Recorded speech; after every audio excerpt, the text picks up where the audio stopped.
Pada beberapa hari yang lalu, sebuah artikel di CNN Indonesia, ada pengamat yang memprediksi bahwa pelemahan rupiah akan terus berlanjut hingga Rp16.200. Dan hal itu sudah terjadi saat ini ya. Pada saat video ini dibuat, USD IDR itu sudah 16.264.000. Dan sebagian besar emiten di Indonesia ada dirugikan dengan melemahnya mata uang rupiah terhadap dolar Amerika saat ini ya. Namun, ada beberapa saham yang justru diuntungkan dengan melemahnya rupiah terhadap dolar Amerika Serikat, dan hal tersebut disebabkan ada lain oleh dua hal, yakni yang pertama komposisi ekspornya itu tinggi, jadi pendapatan dalam bentuk mata uang asing atau dolar Amerika Serikat itu besar ya, sedangkan bebannya itu dalam bentuk rupiah. Dan yang kedua yakni beban atau import bahan baku dan utang dalam bentuk dolar AS yang jumlahnya itu sedikit atau bahkan tidak ada, jadi hal tersebut tidak membebani emiten.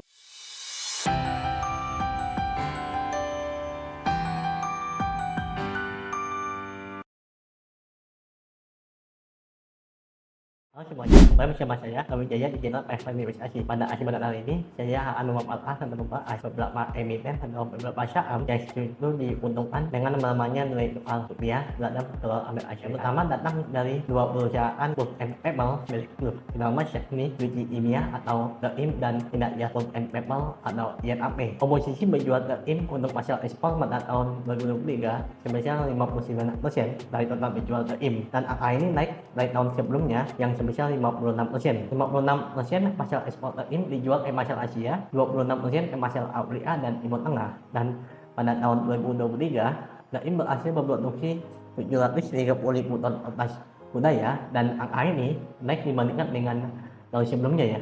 Dan sedangkan kertas industri mengalami penurunan produksi dari 574.000 ton menjadi 554.000 ton. Namun, dari sisi penjualan pada tahun 2023, kedua jenis kertas tersebut mengalami kenaikan, yakni kertas budaya dari 700.000 ton pada 2022 menjadi 725.000 ton pada tahun 2023. Yang berdasarkan dari laporan keuangan dari 805 juta dolar itu menjadi 817 juta dolar Amerika Serikat, yang artinya dari 1.148.000 dolar Amerika Serikat per ton menjadi 1.127 dolar Amerika Serikat per ton. Sedangkan untuk penjualan kertas industri dari 441.000 ton pada tahun 2022 menjadi 484.000 ton pada tahun 2023, dengan nominal dari 338 juta dolar Amerika Serikat menjadi 256 juta dolar Amerika Serikat. Yang artinya untuk penjualan kertas industri secara kuantitas itu mengalami kenaikan, tapi secara nominal itu mengalami penurunan, dan hal ini menyebabkan penurunan total penjualan dari TEIM menurun dari 1,14 miliar dolar Amerika Serikat menjadi 1,073 miliar dolar Amerika Serikat, atau turun tipis 3,71% secara year on year. Sebenarnya laba usaha dari TEIM ini berhasil naik 4,32%, tetapi karena adanya kerugian selisih kurs laba sebelum pajak itu turun sebesar 59,73% menjadi 2,41 triliun rupiah kalau dirupiahkan ya, dan laba bersih itu turun menjadi 61,93% menjadi 2,62 triliun rupiah. Setelah itu Inayat atau YNAP mengalami kenaikan produksi untuk grup dan kertas budayanya, tetapi untuk kertas industrinya itu mengalami penurunan. Hal ini sama dengan YNAP tadi ya. Secara value YNAP penjualannya menurun 10,47% secara year on year, tetapi secara kuantitas justru penjualan grup kertas budaya maupun kertas beli itu semuanya mengalami kenaikan. Laba bersih YNAP turun 50,79% secara year on year. Penurunan itu secara persentase tidak terlalu jauh ya dengan TEIM. Hanya sharing opini saya pribadi, penjualan kertas budaya memang trennya sedang melemah ya di era yang serba digital ini. Namun kembaliannya dengan kertas industri yang permintaannya itu bertambah seiring dengan transaksi di e-commerce yang meningkat ya, jadi digunakan untuk berbagai bungkus paket dan sebagainya. Namun masalahnya margin laba dari kertas industri memang sangat tipis sekali ya, dan perbedaannya dengan margin laba kertas budaya itu dapat dilihat di laporan keuangan, perbedaannya jangan jauh sekali, dan tentu saja ini akan menjadi tantangan tersendiri bagi emiten-emiten kertas. Dan untuk sentimen eksternal, saya baca ada berita bahwa dari sektor pulp Ini adalah suplai produsen untuk di Finlandia yang mengganggu karena adanya demonstrasi di pelabuhan Finlandia ya sejak bulan Maret tahun 2024, sehingga ini setidaknya CDIF menjadi angin segar atau sedimen positif bagi INAP. Dan kedua datang dari sektor komoditas batubara yang pasar ekspornya sangat tinggi seperti ITMG, Alum Energi, dan Adaro Energi. Untuk ITMG, update mengenai kinerja yang terakhir kuartal 4 tahun 2023 beserta dengan prospeknya itu sudah pernah saya bahas di video ini, dan di sini juga ada menghitungan harga wajarnya berapa. Singkat saja, untuk ITMG secara revenue memang seperti emiten batubara lainnya mengalami penurunan sebesar 46,11%, dengan rincian untuk hasil ekspor itu sebesar 82% ya. Jadi pendapatannya dalam mata uang asing itu cukup besar, sehingga ITMG diuntungkan dengan namanya. Selain itu ada Adaro Energi dengan kondisi ADLO yang sudah pernah saya bahas di sini. Percayaan review kinerja yang terakhir kuartal 4 tahun 2023 beserta dengan harga wajarnya. Untuk Adaro dalam pendapatan pada tahun 2023 ini sebesar 99,27 triliun rupiah, turun 17,51% ya secara year on year. Turunannya itu lebih tipis ya bila dibandingkan dengan BMG tadi. Dan dari total pendapatan 99,2 triliun tadi, 80%-nya itu diserap untuk pasar ekspor, dan yang diserap di pasar domestik itu sekitar 14,42 triliun saja ya.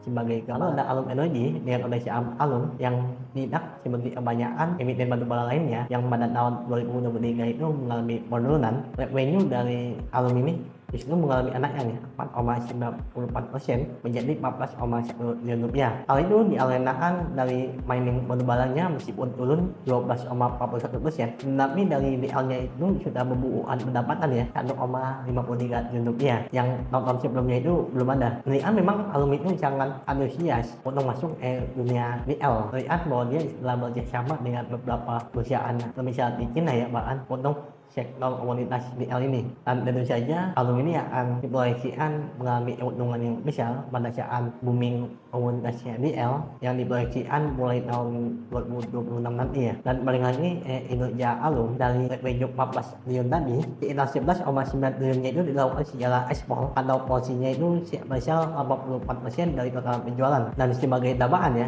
untuk hasil ekspor Alum Energi itu didominasi untuk negara-negara Asia Timur yang menyumbang komposisi lebih dari 84% dari total penjualan ekspor Alum Energi. Ketiga datang dari sektor energi yakni Medco Energi. Untuk Medco sendiri pendapatan pada tahun 2023 sekitar penuh itu turun tipis 0,24% dari 34,34 triliun rupiah pada tahun 2022 menjadi 34,26 triliun rupiah pada tahun 2023. Jadi hanya sekitar 82 miliar ya penurunannya tanda kutip, yang didominasi dari minyak dan gas yang berkontribusi sebesar 72,3% terhadap total pendapatan. Dari pendapatan Medco 34 triliun tersebut, 14 triliunnya itu dijual untuk pasar ekspor. Dan catatan tersendiri ya untuk Medco Energi, konflik di Timur Tengah yang memanas menjadi sentimen positif untuk Medco karena konflik tersebut dan pemotongan produksi OPEC Plus ya termasuk Rusia yang menyebabkan kenaikan harga global komoditas tersebut. Dari laman TradingView, rata-rata target harga saham Medco dalam 1 tahun ke depan sebesar Rp1.855 dengan angka yang rendah itu Rp1.685 dengan lightning list long buy. Dan bila dibandingkan dengan posisi 13 analis di zaman Stockbit itu lebih tinggi ya, target price rata-ratanya itu Rp1.914 dan semuanya itu membeli lightning buy 0 out dan 0 sell-nya dari sektor consumer yakni Mayola Indah dengan kondisi saham MYOL. Dari total pendapatan Mayola Indah pada tahun 2023 setahun penuh yang sebesar Rp31,49 triliun, 13,7 triliunnya itu diserap untuk pasar ekspor atau sekitar 43,5% dari total pendapatan. Secara fundamental, pendapatan Mayola itu selalu bertumbuh kecuali pada tahun pandemi ya, tahun 2020 yang turun tipis 2,2%. Untuk kinerja Mayola 2023 sendiri, pendapatannya itu naik tipis ya 2,66%, tapi GOGS dan beban usahanya itu berhasil ditekan secara signifikan sehingga laba bruto dan laba usahanya itu masing-masing naik sebesar 23,4% dan 76,7%, dan laba bersih juga itu naik signifikan ya sebesar 64,4% dari 1,94 triliun rupiah menjadi 3,19 triliun rupiah. Wall Street 13 analis yang divisualisasikan di laman TradingView memberikan rating buy dengan rata-rata target price itu di harga 3.080 rupiah atau ada potensial upside atau arbitrage gain sekitar 35% ya dari harga pada saat video ini dibuat 2.270 rupiah. Dan sentimen positif lainnya bahwa mayoritas masih diuntungkan dengan proyeksi menurunnya beberapa harga bahan baku. Kemudian insight mengenai beberapa emiten atau beberapa saham yang diuntungkan dengan melemahnya nilai tukar rupiah terhadap dolar. Dan misalnya di antara kalian masih ada yang ingin menambahkan ya saham apa lagi yang diuntungkan, silakan tulis di kolom komentar. Semoga insight ini bermanfaat bagi kita semua. Bye.